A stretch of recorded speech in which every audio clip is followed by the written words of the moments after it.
guys! So, welcome to our camping vlog and get ready with us. So, we're gonna explore the great outdoors, accelerating adventure, and make priceless memories. So, But of course, not the ordinary camping. We're talking about glamping! What?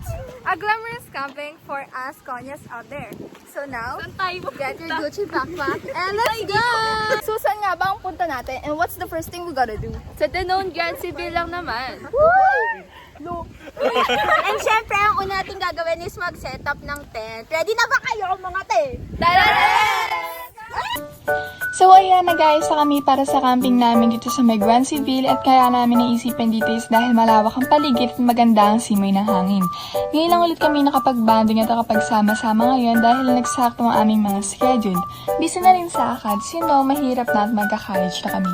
Kitang-kita naman sa video mga ate ko talaga naman porsigidong mag-ayos ng tent. Yung iba is nangangailangan pa ng bato para maitayo lang ang tent. Yung iba naman is talaga naman nakuha pang mag-dive ni ate ko habang nag-aayos at yung iba naman gutom na dahil hindi pa matapos-tapos. pero sige, nood lang kayo hanggang matapos tong pukpok session namin sa tent na to.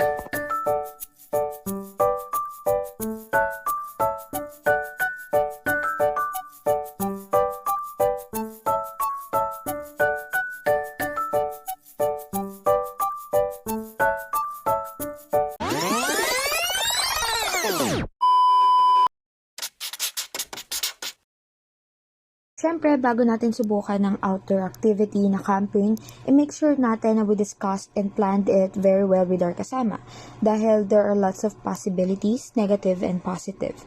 And ang advantage ng well-planned is that kapag may mga circumstances, talagang magiging aware yung mga kasama natin on what to do and siyempre kung ano ang dapat na hindi gawain. And siyempre dito, pag-usapan nyo na yung mga dapat dalahin like foods, water, first aid, camping gears, and other necessities.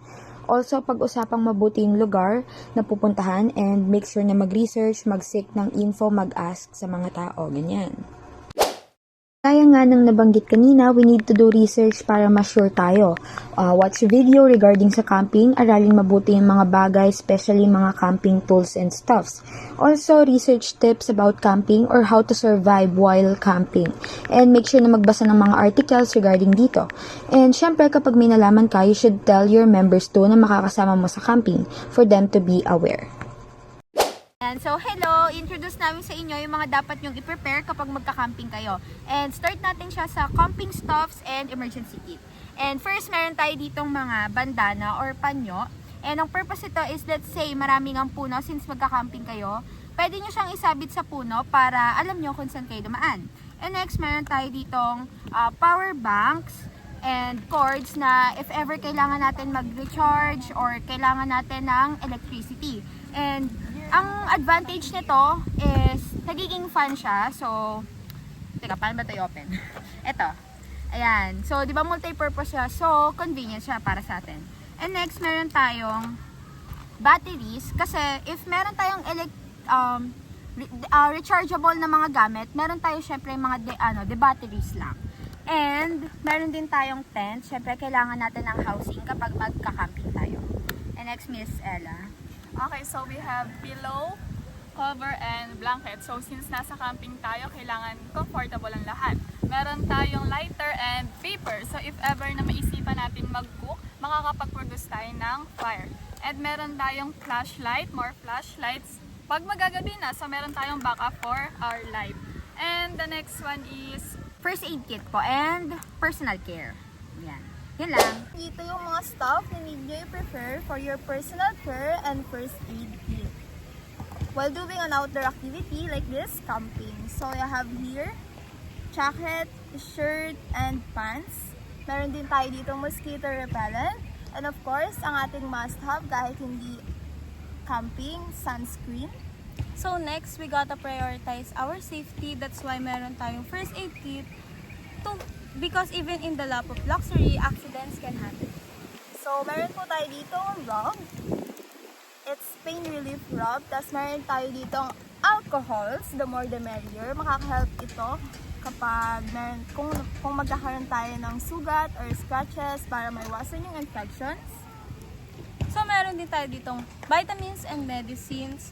para makip yung ating sarili na best throughout our camping escapade. Second, if ever naman may masugatan throughout our camping, meron tayong agua oxinada and betadine para panlinis sa ating sugat. Next naman, meron tayong band-aid and bandage to keep the cover of our wound. And next naman, for the last, is meron tayong thermometer and oximeter to keep our temperature and oxygen ditra. So for next part ay ipepresent po yung mga kitchen stuffs. Now let's talk about sustainant mga best because even in a while, we're gonna eat like a champ. Let's not forget the essential mga best. Food and water to keep us hydrated and fueled throughout our glamping adventure. And guys, don't forget your water jugs or water bottle. Syempre, di ba, like, usually when you go camping, you usually lakad here, lakad there, lakad everywhere. So, syempre, mahihaw ka, di ba? And, so dapat laging dala mo yung water bottle mo. And sabi nga ni Mimi ay, stay hydrated and drink your water. Drink your water, B. And for the snacks, Siyempre, may snacks tayo. Nakikita niyo naman, snacks. Siyempre, just in case, sa gabi magkukwentuhan tayo. Siyempre, kailangan ng snacks para chill-chill lang, di ba? Or pag nagutom tayo, siyempre may snacks din, no? Gusto mo ng snacks? Gusto mo? Gusto nyo? I love it! Snacks. Okay na. Siyempre, para hindi mo bored, laro muna tayo.